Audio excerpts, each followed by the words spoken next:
Happy Campers. Now we are going to use our knowledge of adding fractions as we look at line plots.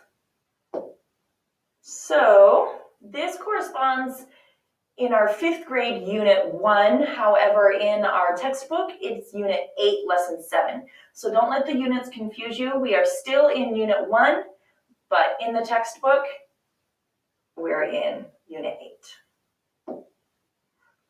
All right, so a line plot begins with some kind of data like we have over here on the side. The amounts that Ricky, my dog, ate per day for 10 days. So this shows us that she ate 1/4 of a cup twice because there's 2 tally marks. She ate 3/8 of a cup once because there's 1 tally mark. 1/2 a cup she ate 3 times, as did she eat 5/8 of a cup, also 3 times, and 3/4 of a cup one of the days. Now, I know it's for 10 days because I can count up all these tallies and it would be 10. 1, 2, 3, 4, 5, 6, 7, 8, 9, and there's 10. So there's my 10 days.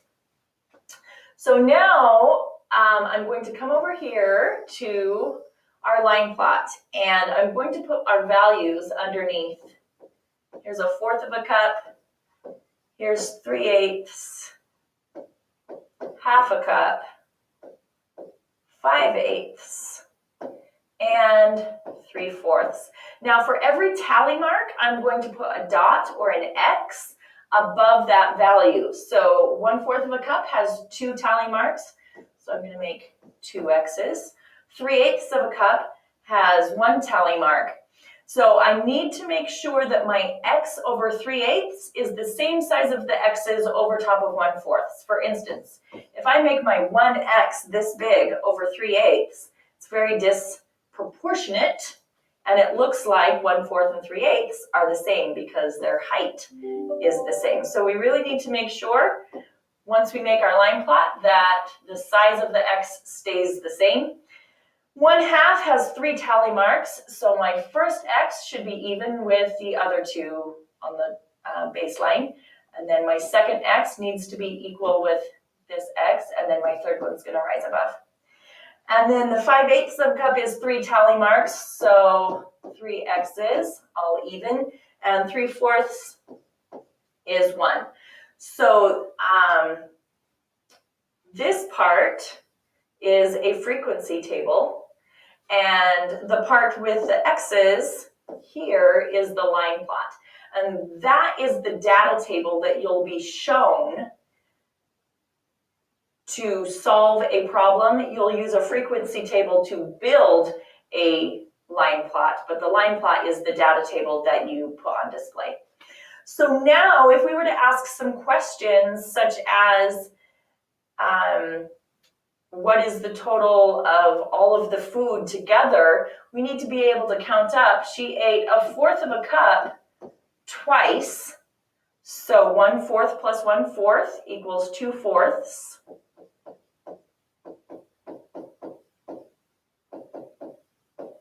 Which simplifies to 1/2. I almost wrote 1/4 again. 3/8 only has 1 value, so we're just going to leave it as 3/8. 1/2 has 3 X's. So if I put 2 of those together, 1/2 plus 1/2 is a whole. So that's 1 and 1/2. And then we have 5/8, and we have it 3 times. So when we get down the road, it'll be a lot easier to figure out how much that is. You can just do 5 times 3, have 15/8. But for now, we're going to have to add those together. 5/8 plus 5/8 plus 5/8. So you can see it happens 3 times. 5 plus 5 plus 5 is 15/8. It's a fraction greater than 1, so then you have to simplify. 8 goes into 15 one time. How many left over? 7/8. I had to think about that for a minute. Again, my brain is still on summer mode. And then I have 1x for the 3/4. So now I've got all of these different values that I have to add together. So I'm going to do some smart grouping. For instance, 1/2 plus 1/2, or 1 1/2, is 2. And then I can add my 3/8 plus my 1 7/8. Well, 7/8 needs 1 more eighth to make a whole, so that puts me up to 2 wholes. And then I would have 2/8 left over. This is a lot of mental math because these numbers are so easy. So I would have 2 2/8, which would simplify to 2 1/4. And then I'm left with my 3/4. And I still need to put the rest of these values together. So I'm going to go ahead and take the 1/4. I should probably put some addition signs in here. 1/4 plus 3/4 equals 1 whole. So now I have 2 plus 2 plus 1. So 5. The answer to my question is Ricky ate 5 cups of food in 10 days. Now I want you to look at all of the math that happened.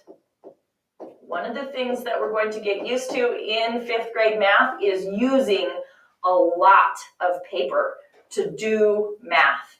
All right, we're kind of done with the early grades of just being able to write one problem, 2 plus 3 equals 5, and calling it good and being done. No, we have a lot of paper here that's used. So do as many problems as you need to get to that end final answer.